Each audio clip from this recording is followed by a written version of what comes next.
There we go. So it's a real pleasure to be able to introduce to you Aziz, who's become an old friend, really, over the last 7 or 8 years. Aziz co-founded a remarkable travel organization called Mejdi Tours, based out of the US, and they run dual narrative tours. As far as I know, they're the only people, for example, running dual narrative tours to Northern Ireland, where people hear from both sides of the conflict as they experience in Northern Ireland today. Aziz, do you want to just say a bit more about what Mejdi does? Yeah, absolutely. And thank you, Harold. It's good always to see you.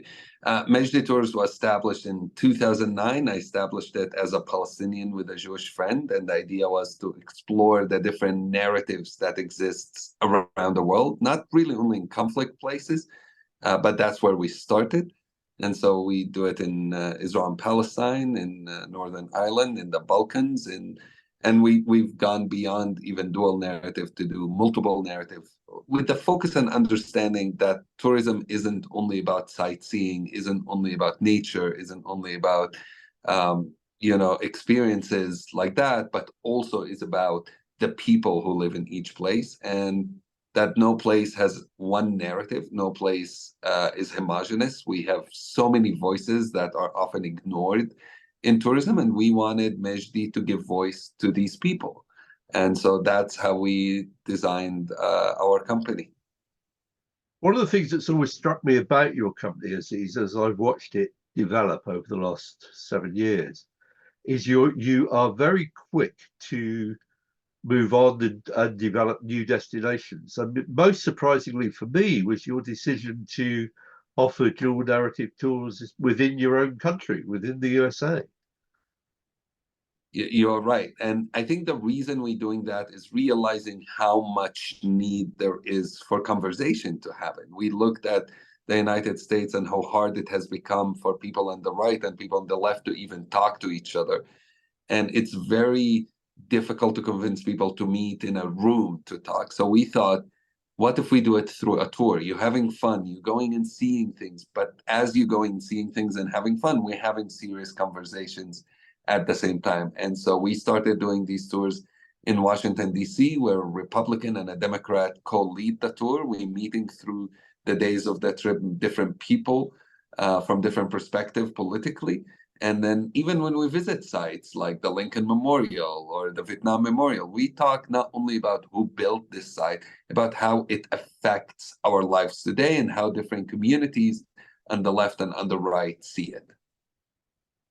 Aziz, just to trespass into an area I think you and I have a disagreement about.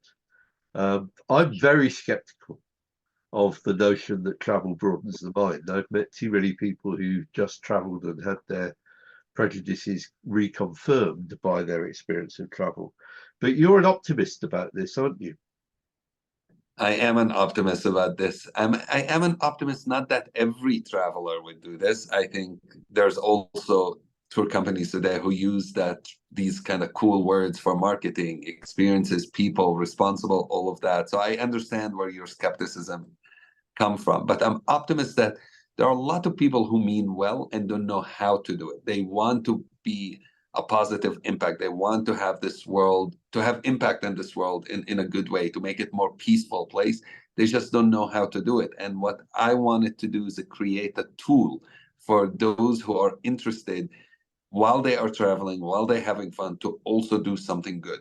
And so I'm meeting many of those. And I can tell you in the last few months when the conflict in Israel and the bombing of Gaza and the restrictions in the West Bank have started, many of our travelers have reached out to help.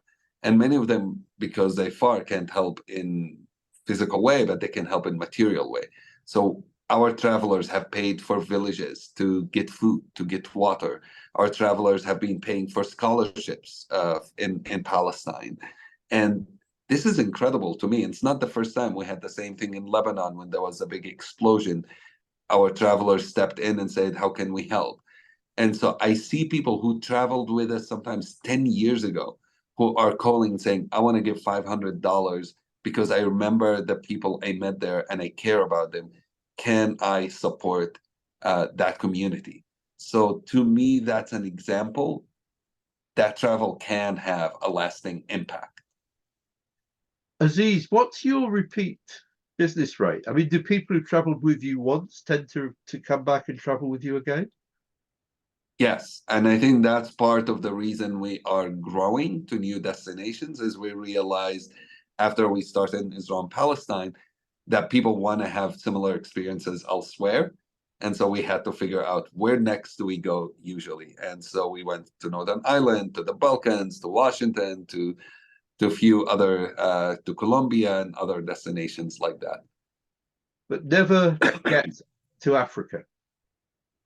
So No, only explain, Northern Africa. so just to explain to people about why we're making this video, you are going to be at WTM Africa. You've got a speaking slot, a conversation with me on the Thursday of World Travel Market, immediately before we give out the Responsible Tourism Awards. And Mejdi has previously won a Responsible Tourism Award for the quality of its dual narrative tours. So the idea is that you would like to meet with tour operators, accommodation providers in Africa who are at the show and are looking for business, but able to provide the special kind of dual narrative tours which Aziz and his colleague Scott promote, particularly in America, but you have customers from other parts of the world too, I think. Right. Yes, and I've been always interested because I worked in conflict resolution, studied conflict resolution, and I've been always interested in Africa as a whole, but especially in South Africa, the reconciliation project there, and how things have changed, apartheid, and how do you get rid of apartheid. These are issues that have been very, very important for me to learn about, and so South Africa is a given for us to be there. But one of the ways we work, you don't just come and decide, I'm going to do this and this and this. You come and learn, you meet locals, you figure out who you're going to partner with. And that's why I'm coming to South Africa with you, is I want to meet those people who can help me imagine how that trip would work there, what would work, what wouldn't work, and also start thinking about where else in Africa we are going to work. There's a few destinations in my mind, but I'm very excited. It's a continent that I think so many travelers go to see wildlife, so many travelers go to see the beautiful scenery, but often outside some indigenous maybe focus on some tourism, there isn't much focus on local communities and storytelling and voices of people who are marginalized, and how change is happening in some of these countries, and obviously different narratives, dual narratives in Africa. And I think there's so many spaces I can think about that needs this kind of tourism. I think there's another dimension to this in Africa as well, Aziz, which you're probably aware of. But Africa is the world's most diverse continent. It has more cultural diversity than anywhere else in the world. And yet it is still seen as a destination where you primarily travel to see wildlife. For me, that's very odd. I mean, I get a lot of pleasure from traveling to Africa, whether it's the Gambia or Rwanda or South Africa. But it is about the people I meet and the diversity of those people and the diversity of cultures which are still alive. And yet that's often ignored in the way in which South Africa is marketed. I think it's just a shame. And anything you can do to help with that marketing, that understanding of the cultural diversity of Africa, I think would do a lot of good in the world. I agree, and I'll add to it. I know people who've done trips in South Africa, and they've seen beautiful animals. They learned about conservation, and yet have made zero friends there, have not really learned much about history, have not really learned much about the different, the diversity that exists there, the different communities that live there. And to me, that's very, very frustrating. Also, from a financial point of view, when you don't work with these local communities and you don't learn about the different cultures, really what it also says, you're probably spending your money elsewhere. And so the local communities, even though you have so many tourists, benefit less from your money when you're traveling there. And travel should be about helping local communities, making things better there. Your money should be going to support local communities. And if you're not spending any time with them, most likely that's not happening. So in terms of your first visit to Southern Africa, you're going to come probably into Johannesburg, spend some time there. You need to go to Constitution Hill and understand Little Africa, as they call it, and the opportunities there. And then you're coming down to Cape Town to be at the World Travel Market Africa, and we're having a conversation live on the Thursday. But really, I think you're looking for opportunities to meet with potential guides, tour operators, accommodation providers, so that you can begin to do business into South Africa. Yes, absolutely. That's the goal. I'll spend probably a week in Johannesburg, and then I'll spend about a week in Cape Town, more or less, in each of them. And the goal is to meet as many people as I can, tour guides, providers, operators, hotels, all of that. And just to understand the map of how tourism works there and what is it that we can come and do. Aziz, I'm looking forward very much to seeing you in Cape Town. I look forward to it, and I hope that this interview produces some interest for you. Thanks for your time. Thank you so much. Thank you, Harold. I'm looking forward.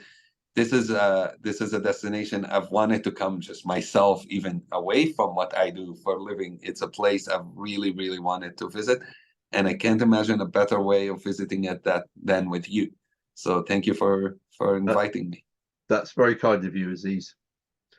Thanks very much. See you in Cape Town.